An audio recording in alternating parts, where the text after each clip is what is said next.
everyone. Today we are discussing two examples of quadrilateral class 9th, quadrilateral chapter class 9th from NCERT, page number 143. Example 4 says two parallel lines L and M are intersected by a transversal P. Show that the quadrilateral formed by the bisectors of interior angles is a rectangle.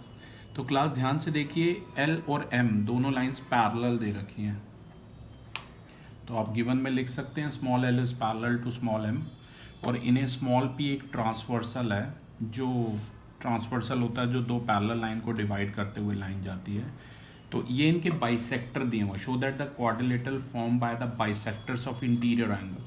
मतलब ये bisector है तो angle 1 और 2 बराबर है। ध्यान से देखिए, ऐसे एंगल 3 और ये वाला एंगल 4 बराबर है, दिस मच एंगल 5 और ये 6 बराबर है। ठीक है ना, ऐसे आप शो कर सकते हैं। आप ऐसे कर सकते हैं 3 लाइन, ये 2 लाइन, इसका साफ साफ मतलब है। तो आपको गिवन पता होना चाहिए कि जैसे गिवन है A B is the bisector of angle P A C. एक मैं लिख के बता रहा हूँ, ए बी, यहाँ मैं प्रूफ में लिख देता हूँ, आपको मीनिंग पता होना चाहिए। A B is the bisector of angle P A C. अब इसका मतलब क्या है कि एंगल पी ए सी का बाइसेक्टर ए बी है, इसका मतलब एंगल 1 और 2 बराबर है। इसी तरीके से देखिए, C B is the bisector of angle Q C A, जैसा कि आप फिगर में देख सकते हैं Q C A, same naming है, फिगर एनसीईआरटी वाला ही है। तो इसका मतलब है क्लास 3 = 4 है। ऐसे ही C D is the bisector of angle R C A, R C A का बाइसेक्टर ये है सी डी। तो आप देख सकते हैं इसका मतलब है 5, एंगल 5 और एंगल 6 बराबर है। और A D is the bisector of angle S A C, S A C का बाइसेक्टर है क्लास। इसका ये मतलब है कि यहाँ पर मैं 4 लाइन बना रहा हूँ, एंगल 7 और ये 8, एंगल 7 और 8 बराबर है। तो देखिए वहाँ पर एक जो टर्म, हमें मतलब पता करना है कि सिर्फ बाइसेक्टर लिख देने से कुछ नहीं होगा, आपको उसका मीनिंग भी पता होना चाहिए। फिलहाल हमें ये प्रूव करना है, ये क्वाड्रिलेटरल बन रहा है A B C D, the quadrilateral form by the bisectors of interior angle is a rectangle. तो हमें प्रूव करना है A B C D rectangle है क्लास, तो समाओ एंगल बी को आपने 90 प्रूव करना है। ठीक है ना, अब वो कैसे आएगा ध्यान दीजिए, बहुत आसान है, कोई मुश्किल तो नहीं है क्वेश्चन। देखो, पी और एस 2 पॉइंट थे स्मॉल एल पे, और Q और R 2 पॉइंट्स हैं स्मॉल m पर, और L पैरेलल टू M है। तो इसका मतलब है PS is parallel to QR हो जाएगी, ये PS और QR पैरेलल हो जाएंगी, कहने का मतलब है। और स्मॉल p ट्रांसवर्सल था, तो यहाँ पर AC ट्रांसवर्सल हो जाएगा, क्योंकि ये जो ट्रांसवर्सल था स्मॉल p, ये लाइन स्मॉल l और स्मॉल m को A और C पे इंटरसेक्ट कर रहा था। तो क्लास को इंटीरियर लगाइए, एंगल ए ना लिख के मैं पूरा लिखता हूँ, angle P A C plus angle Q C A equal to 180। आप चाहें तो इन्हें को इंटीरियर एंगल्स भी कह सकते हैं, मतलब कहने का मतलब है angle A plus angle C पूरा 180 है। आप चाहें तो इन्हें को इंटीरियर एंगल्स भी कह सकते हैं, या आप इन्हें ये भी कह सकते हैं angles on the same side of transversal are supplementary. तो क्लास दोनों तरफ हाफ से मल्टीप्लाई कर दीजिए, half of P A C plus half of Q C A is equal to half into 180 आ जाएगा। अब ध्यान से देखिए, half of P A C की जगह आप लिख सकते हैं एंगल 2, क्योंकि 1 और 2 बराबर थे। तो 1 और 2 बराबर थे, तो इसका मतलब आपको पता होना चाहिए हाफ ऑफ एंगल ए या half of angle P A C के इक्वल थे। ठीक है ना, तो यहाँ पर मैंने लिख दिया half of P A C की जगह, अब मैंने एंगल 2 लिख दिया है क्लास। और ऐसे ही half of Q C A की जगह ध्यान दीजिए आप लिख सकते हैं एंगल 3, क्योंकि 3 और 4 बराबर थे क्लास, जैसा कि आप फिगर से देख सकते हैं। और 3 और 4 बराबर हैं, तो हम ये कह सकते हैं कि ये क्यू सी ए के हाफ के इक्वल है, राइट। तो class half of angle P A C की जगह लिख दिया angle 2, half of angle Q C A की जगह लिख दिया एंगल 3। तो 2 + 3 हमारा 90 डिग्री आ गया, याद रखना। अब इसके बाद काफ़ी आसान है, ट्रायंगल ए बी सी के अंदर, right, angle A B C के अंदर आपको एंगल सम प्रॉपर्टी बतानी है, लगानी है। इसको मैंने एंगल 9 दे दिया, एंगल ए बी सी को एंगल 9 दे दिया है।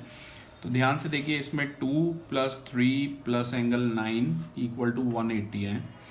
ट्रायंगल मैंने ए बी सी लिया, आप रीजन लिख सकते हैं A S P of triangle, angle sum property of triangle. तो ध्यान से देखिए, एंगल 2 की जगह 2 रहने दीजिए, 2 + 3 मतलब 2 और 3 को इकट्ठे लिख लो। और अगर आप कंपेयर करेंगे, इसे इक्वेशन 1 दे दीजिए, इसे 2 दे दीजिए। तो अगर आप इक्वेशन 1 से इसे कंपेयर करेंगे तो आप 2 + 3 की जगह लिख सकते हैं 90। तो आ जाएगा 90 + 9 = 180, यानी कि एंगल 9 आ जाएगा 180 - 90, यानी कि 90 आ गया। तो क्लास जैसे एंगल 990 आया है, वैसे ही आप अगर इस तरफ करेंगे, यही सेम चीज़ अगर आप ट्रायंगल ए सी डी में लगाएंगे तो similarly in triangle A C D लिख के आपका एंगल 10 जो कि था एंगल ए डी सी था, वो भी 90 डिग्री आ जाएगा, राइट। तो क्लास हमने पैरेललोग्राम तो पहले ही दिया हुआ था, क्योंकि लाइंस पैरेलल थी ये, वो पैरेललोग्राम तो इजीली आ जाएगा। एंगल 2 और 5 ये लाइंस पैरेलल थी, तो A B C D parallelogram पहले ही था क्लास। और एक ऐसा पैरेललोग्राम जिसका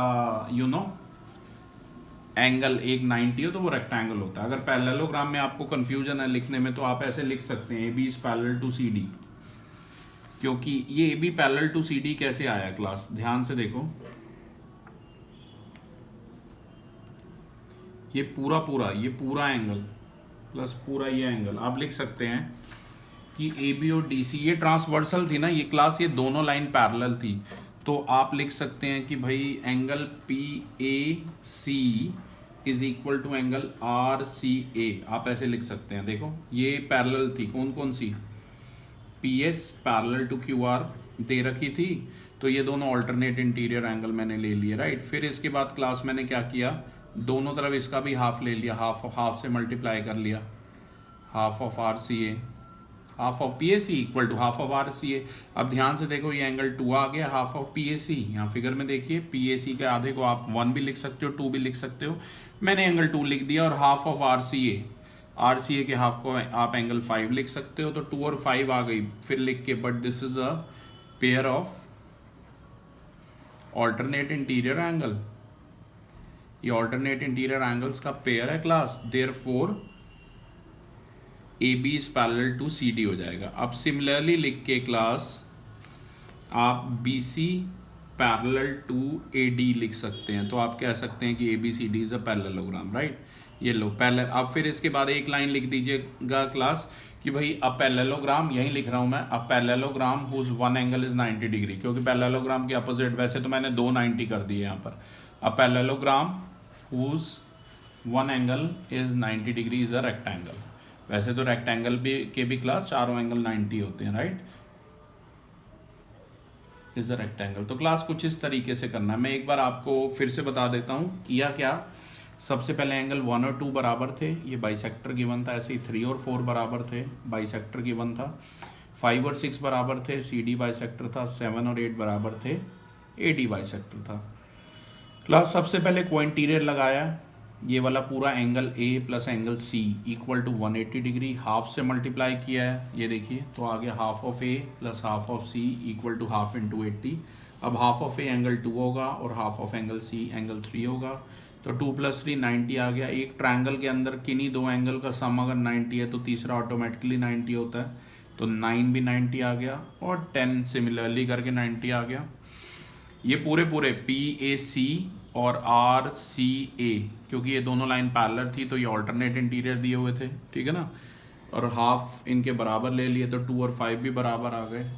but this is a pair of alternate interior, तो A B parallel to C D आ गया। Similarly B C parallel to A D, तो ये पैरेललोग्राम हो गया। A B C D parallelogram भी हो गया, 9 और 10 90 हो गए। वैसे ही पैरेललोग्राम के अपोजिट एंगल 90 होते हैं, आपको पता है, सेम होते हैं, मतलब अपोजिट एंगल, अगर एक 90 है तो दूसरा ऑटोमेटिकली 90 हो गया। तो इस वजह से एक पैरेललोग्राम जिसका एक भी एंगल 90 हो रेक्टेंगल होता है, राइट, ठीक है, क्योंकि उसमें को इंटीरियर भी लगती है। Class next we have is example number 8 from the same chapter, it is on page number 149 NCERT. You can see the question. Small L, small M and small n are 3 parallel lines intersected by transversal P and Q such that small l, small m and small n cut off equal intercept AB and BC on P, show that L, M and N cut off equal intercept DE and EF on Q as well। जैसा कि आप figure देख सकते हैं class, given है ये तीनों line L, M और N पैरेलल दे रखी हैं, या गिवन में लिख दिया हमने, और पैरेलल भी दे रखी हैं, और ये देखिए L, M और N तीनों पैरेलल दे रखी हैं, दे आर इंटरसेक्टेड। ये P और Q दो ट्रांसवर्सल हैं जो इनको इंटरसेक्ट कर रहे हैं, और AB और BC भी हमें इक्वल गिवन है, यहाँ फिगर में आप मार्क कर सकते हैं AB इक्वल टू BC। तो क्लास हम आपको प्रूव करना है कि DE is equal to EF। Class बहुत आसान क्वेश्चन है, मिड पॉइंट थ्योरम से बड़ी इजीली हो जाएगा। देखिए सिर्फ ट्रायंगल ACF पे फोकस कीजिए, ACF के अंदर AB इक्वल टू BC दिया हुआ है, राइट। L, M और N तीनों पैरेलल हैं एक दूसरे के, तो आप लिख सकते हैं BG is a part of BE। देखो अगर M और N पैरेलल है क्लास, तो इसका मतलब है BE is parallel to CF है, ये पूरी पैरेलल है, and BG is a part of BE। So BG भी जो होगा वो पैरेलल होगा किसके, CF के। अब converse of mid point theorem को याद करिए class. Converse of mid point theorem ये कहता है कि अगर एक लाइन का मिड पॉइंट ये दिया हुआ है, B is the mid point of AC, और ये पैरेलल आ गया, BG is parallel to CF आ गया, तो आप क्या मान सकते हैं, आप मान सकते हैं AG is equal to GF। ये ध्यान रखिएगा। अब एक बार ऐसे ट्रायंगल लेना, अब एक बार लेना है FAD। फिगर पे फोकस कीजिए, ट्रायंगल FAD को देखिए ध्यान से, FAD में फिर लिखिए, आपको पता है L और M पैरेलल थी, गिवन था, और L और M पैरेलल हैं, तो AD is a part of small l और BE is a part of small m, तो AD और BE भी पैरेलल होंगी। पर आप ध्यान से देखिए GE is a part of BE, तो हम ये कह सकते हैं क्लास की GE, ये वाली GE देखिए, ये GE और AD आपस में पैरेलल होंगी, ठीक है। तो क्लास 1 से हमारा आया था, फिर से converse of mid point theorem लगानी है, 1 से आ गया था AG इक्वल टू GF, ये 1 से आया था क्लास, ठीक है, बाय 1, और GE पैरेलल टू AD अभी मैंने प्रूव किया। तो by converse of mid point theorem का कन्वर्स लगाइए, आप प्रूव कर सकते हैं FE is equal to ED, ठीक है क्लास। यही हमें प्रूव करना था, थोड़ा सा सीधा लिख लीजिए, इसका मतलब है DE इक्वल टू EF। बहुत आसान है, simple converse of mid point theorem लगा के आप कर सकते हैं। Thank you.